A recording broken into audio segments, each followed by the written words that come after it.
Hi, everyone. Welcome back. I hope this is the last part of this professional issues related to ethics. And we're going to continue on with privacy and confidentiality. And privacy and confidentiality sometimes are used interchangeably, but there is a little difference between them. So privacy includes the right to be free from interference of others. Um, it's just we want to avoid interference on the part of others or withhold access to information about somebody. Or confidentiality is related more specifically to the protection of a person's information, particularly the person's healthcare information. Let me change this. I didn't really, sorry. That looks better. So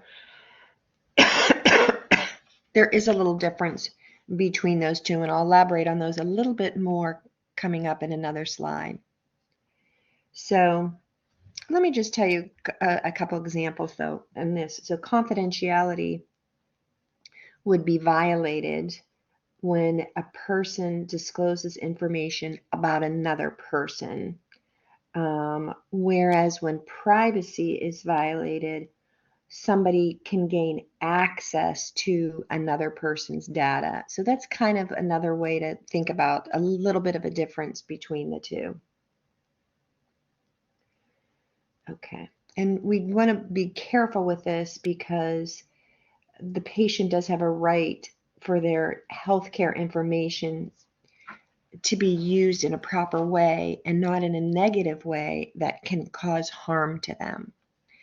So limitations on the right to privacy. It's important.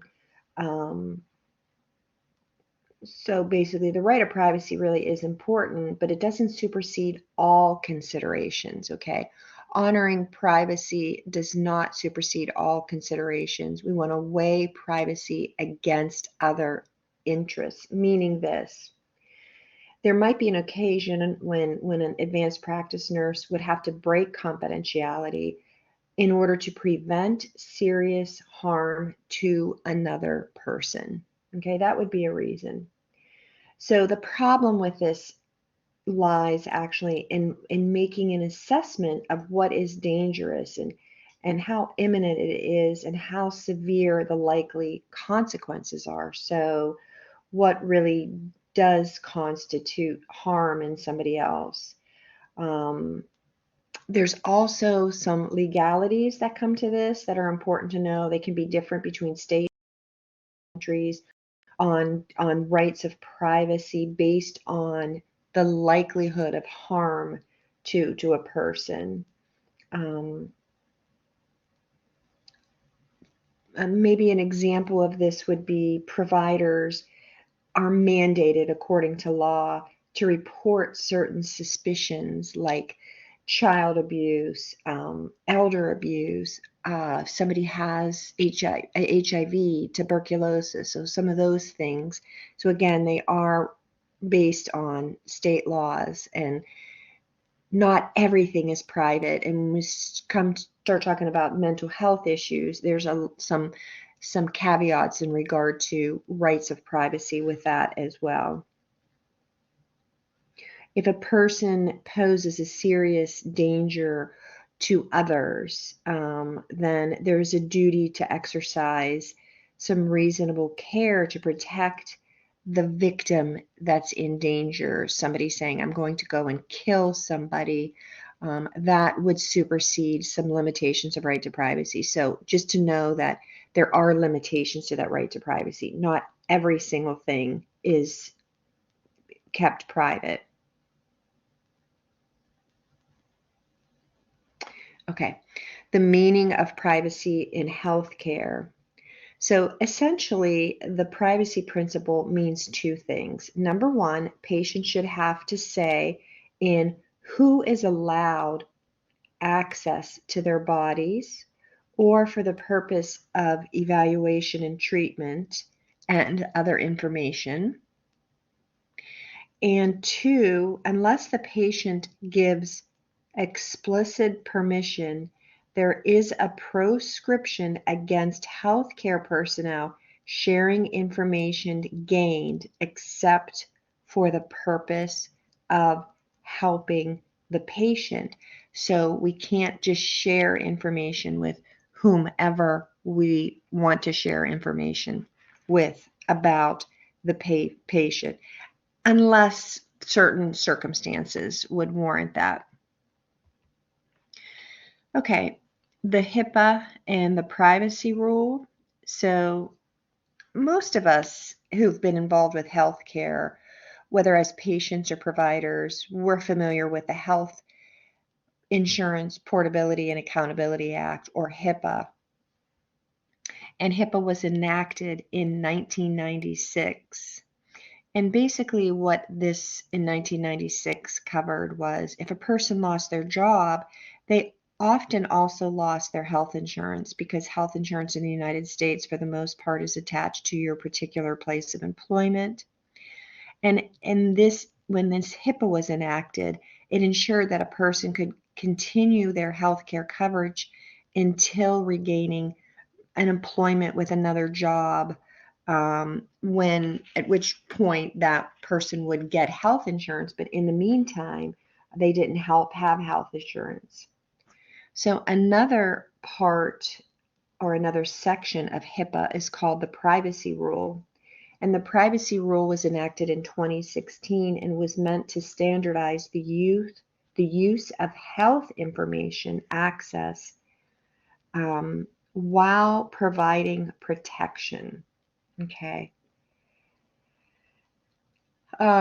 This varies state to state, and it's important to know that if a state rules about privacy are more strict than the HIPAA privacy rule, then the more strict standard applies. So, if the state was more strict, then that is the rule that applies, meaning that the state regulation would trump HIPAA if they are more rigorous or more strict than the HIPAA.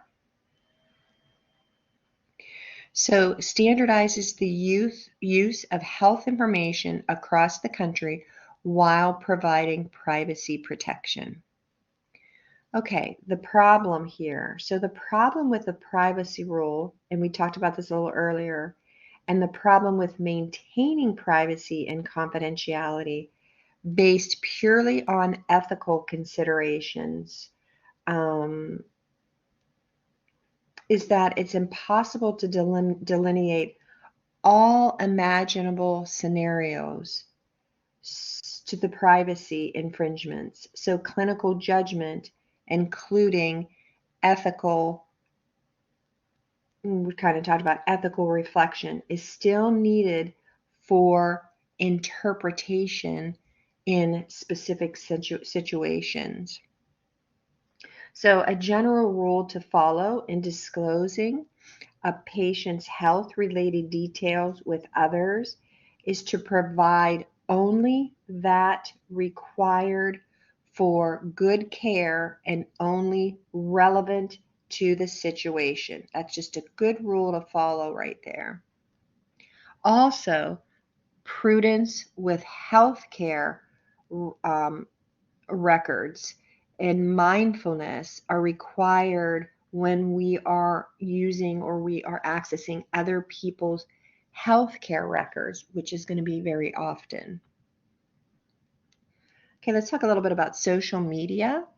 Social media refers to the internet or cell phone-based applications and tools for communicating to large audiences. Examples, we all know about these: Facebook, Twitter, TikTok, LinkedIn, Pinterest, Instagram, Google, YouTube. There's also blogs, there's chat rooms, and those are very popular, especially with people or participants, patients that want to build relationships with others who have similar interests. Just a little stat here. A Facebook report notes that as of July 2022, there were nearly 3 billion monthly active users worldwide. 2021 Pew Research Center report indicates that 81% of Americans use Facebook and 69% of Americans use YouTube. Okay, so that has been revolutionary. Patient uses with social media, easy access to healthcare information. So patients use social media for easy access to their healthcare information. Social media has created virtual communities in which patients can access affordable and convenient health information, right? They can participate, or they can go on to any of these social medias and find information about maybe some conditions that they have, HIV education classes, just anything. Use of support communities. So they also benefit from these support communities like www.patientslikeme.com, or somebody who is in an arthritis group or writing an arthritis blog, and multiple other things, herpes, all of that. So continuing with social media, provider use of social media, exchanging knowledge about healthcare developments. So APNs and other healthcare providers can benefit both professionally and personally from social media use. So as an advanced practice nurse, you may network with others in your profession, exchange knowledge about new healthcare developments, about research, discuss health-related information, best practices, providing health education for the public, just communication, reaching out in emergencies to specialists worldwide for assistance in maybe like diagnosing a rare case of something. Most healthcare organizations have policies, so following policies for appropriate use, and they have policies that outline appropriate use of social media in the workplace. So for example, there's policies that exist that address employee computers for personal use during work hours. Maybe there's websites that may or may not be accessed from your employer, your computers, and some limitations about what may or may not be posted to your company website. Maintaining trust in disseminating information. So maintaining trust in the healthcare provider's veracity or truthfulness, and their ability to understand information has to be balanced with the duty to benefit patients by providing them accessible information. So for example, as a nurse or an advanced practice nurse, posting information about COVID vaccines or vaccines, you have to make sure you're conveying truthfulness. I mean, you are a healthcare provider, so you have to evaluate harm versus benefits to the public and to healthcare professions, and not disseminating misinformation. Clinic and organizational use of social media, potential to disseminate information via social media. So if we use it effectively, social media could certainly benefit hospitals. They use it for recruiting employees, increasing their revenue, patient satisfaction surveys, which would hopefully lead to increasing patient satisfaction, educating the consumers, acknowledging staff, and sharing news about awards that are going to staff. Those are common uses by social media in with the hospitals. U.S. hospitals, there's other statistics, use social media. Large urban nonprofit hospitals and hospitals affiliated with universities or health systems are more likely to employ social media. Facebook is the most commonly used methods.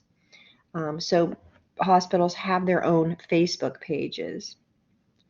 Maintaining trust, again, in disseminating information.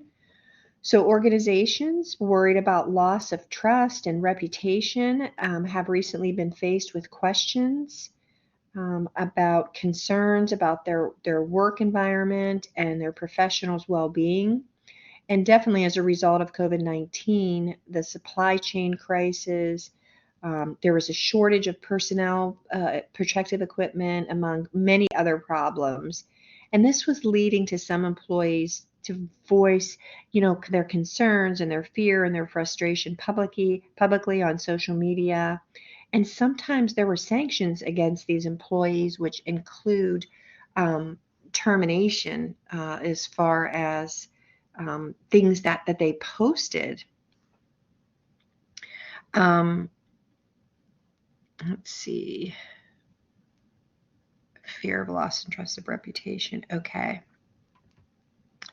So ethical issues associated with social media, confidentiality and privacy implications.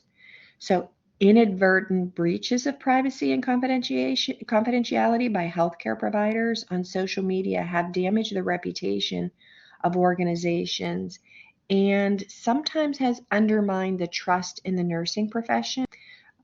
These types of inadvertent breaches that I talked about can have result in like strict punishments by the State Board of Nursing, and it can jeopardize somebody's nursing career as well. So we just don't have the liberty to just go out there and post anything we want. Blurring of professional boundaries, friending patients. So patients and providers, sometimes the boundaries can be blurred with the use of social media, and maybe a patient would initiate a friend request from their provider through Facebook, or they may post a photo of somebody that they're one of their family members and their nurse or their advanced practice nurse. But there definitely is an inherent risk of blurring the boundaries of the professional relationship. And you got to keep in mind that your professional and your private identity are not entirely separate. They're not entirely merged. They really are integrated, and that does matter. So these are just some risk for harm to patients and providers, just some myths that are worth reviewing. Sometimes nurses will just unintentionally post patient information on social media, and some myths include communications are private and accessible only by the person who wrote the information. That's not true, right? Anybody can access it. Photos and information may be deleted, and they may be rendered inaccessible when in fact they may be retrieved after they actually were deleted. And sometimes a photo is circulated so quickly that it's already widely shared even when it's deleted soon after posting. So deleting doesn't mean that it's gone. Omitting the name or even anything identifiable for the patient's information will protect the patient's privacy and confidentiality, not necessarily. There can be other factors that can be identifiable factors in the hospital, people in the background, surroundings. Privacy settings are adequate to protect communications. No, If you tell the receiver the information is confidential, then the information is going to just stay with that person. No, that doesn't mean sometimes we forget that some information is supposed to be confidential that somebody told us, so it's best not to tell that person. Any information is appropriate if the advanced practice nurse thinks that it's appropriate. Then if they think it's appropriate to post, then it must be, and that is not true at all. So the National Council of State Boards and Nursing Recommendations, which is the NCSBN, they recommend that they all have guidelines and recommendations, but just in general, they recommend that the nurses recognize their legal and ethical obligations to patients to protect confidentiality and maintain privacies. Nurses at all levels of practice should never transmit any patient-related images by electronic media. Nurses should avoid identifying patients by their name or posting anything that might lead to identifying of the patient. Now, this is mostly common sense. I think you know this. You certainly can write them down if you need to. Nurses should not post any disparaging remarks about the patient, even when they're certain that the patient will not be identified. I had a patient last night and they pooped their pants all night, or, whatever. Nurses should enforce professional boundaries with patients and their families and be very careful about having contact with former patients on social media, like we talked about friending patients. So it's helpful for you to understand the rationale for limiting this type of contact so you can explain your reluctance to families or to patients in a way that the family would still, trust you and respect you. The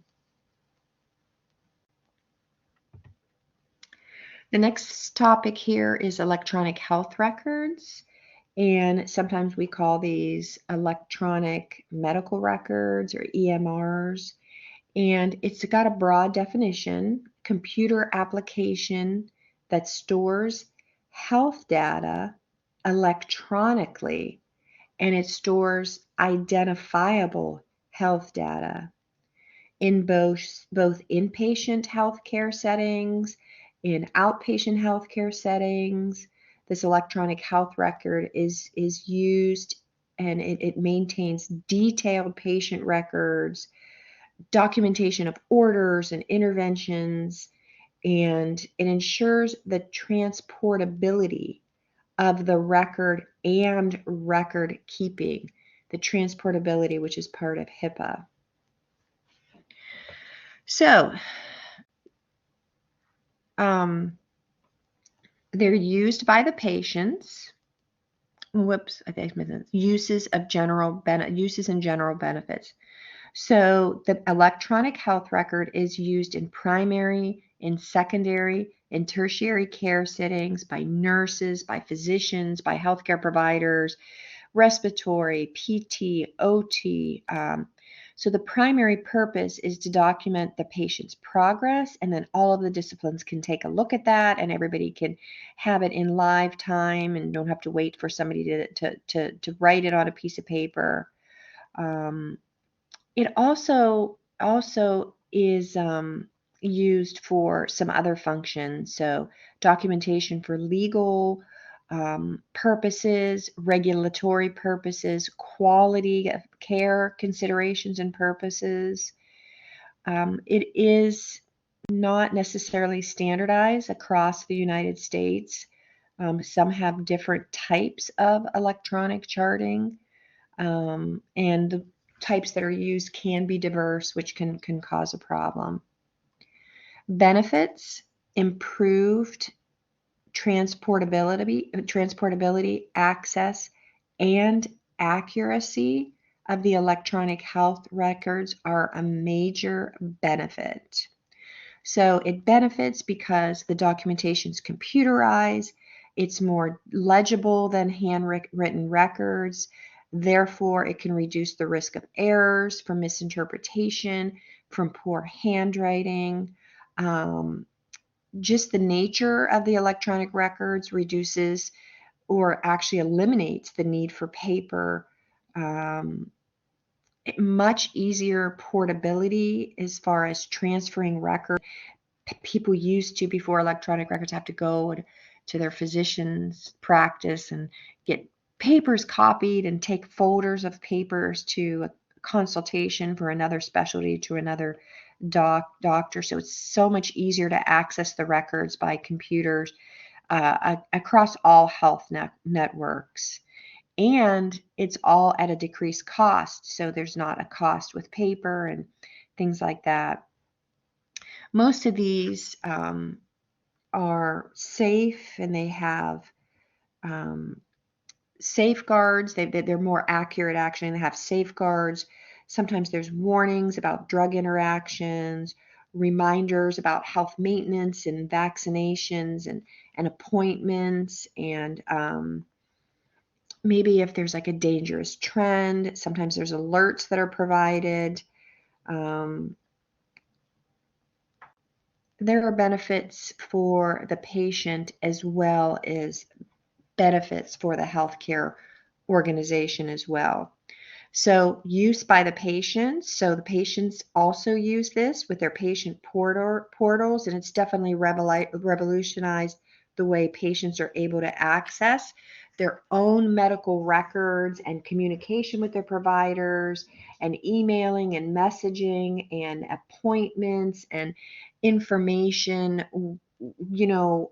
through their intranet, whatever that they offer.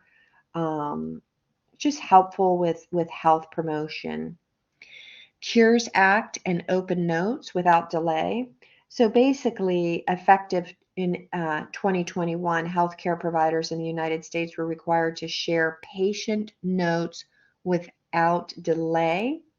And that would grant the patient immediate access to their information, practically all their information, whether it's consult notes, discharge summary, history and physicals, lab works, procedures, results, and with electronic medical records. This made it possible, because that used to take a very long time to have that information available to patients, and they would sometimes have to wait weeks to get results. Electronic health records use by providers. So the electronic health record incorporates a lot of functions for the providers, computers in the patient's room and exam areas, which the daily charting and their documentation of assessments and examinations can be done in the exam areas. Virtual visits, and we know that this really became more prevalent as the COVID-19 pandemic necessitated kind of a change in practice for many clinicians, and people couldn't go to the doctor's office and they were quarantined, and physical distances would limit the ability for persons to access care. And so there was a dramatic increase in telemedicine and virtual visit after COVID-19. And so what happened is the providers were able to see their patients on screen using a computer or sometimes just a personal cell phone. And because of the pandemic, this transitioned quickly and resulted in really a widespread realization that patients who do access care in a telemedicine type of a way did not suffer drawbacks, and they actually got good quality of care. Now, that's not to say that every single specialty was able to utilize it. Sometimes you can't listen to breast sounds or heart sounds or get an EKG. That wouldn't be helpful, but for many ways that could be for renewing prescriptions and these virtual visits were coordinated through their patient portals, and it was very easy for the access of patients. But with the virtual visits, there really was an equity concern. So the problem that arose from that, because with every benefit, right, there's always a problem. There were some maybe some populations, marginalized populations, who already are at risk for poor healthcare outcomes. And they just maybe lacked the access to resources that would make a telehealth visit a viable option for them. Maybe they didn't have a computer or a smartphone, or maybe they didn't have a reliable internet. And that could worsen health disparities if they become more routine. That's something that we need to keep in mind. Electronic health records used by healthcare organizations, um, access to up-to-date information, can reduce medical errors, just like we talked about. Um, Develop health databases, typically maybe, just for like quality care, research possibly. Oops, I think I have one more. Um, Electronic health records, potential ethical issues, privacy and confidentiality. So there's certainly going to be some challenges associated with electronic health records. Um, the privacy and confidentiality, which kind of talked about violations in confidentiality and disclosing information without a person's consent, and violations of privacy involved in person gaining access to maybe somebody else's personal health data. Breaches in both privacy and confidentiality are a major concern. Um, the clinician has access to other patients, and they may be looking at family and friends, or maybe like a celebrity's electronic records. They would inappropriately share electronic records with somebody else, just basically sharing patient information without consent, or maybe even like hacking through computer networks. Some other ethical issues maybe would be a system malfunction, which we've all experienced. The computer system is down. The use of AI, which is that artificial intelligence, and it's a general term that implies the use of computer and the computer models intelligent behavior, but without the humans in it. Just kind of takes the human out of it. So this is something new up and coming, which was going to just affect all of us. And just finally, there are guidelines through HIPAA, any professional organizations, American Nurses Association, and they've developed these recommendations for advanced practice nurses to safely use electronic records. And they emphasize patient safety, quality of care, principles of privacy and confidentiality, security not being compromised, standards of care. It's just things that you guys are probably familiar with. Code of ethics that affirms that it's your responsibility to maintain patient privacy and confidentiality, especially ensuring that the data is secure when working with electronic records. Thank you.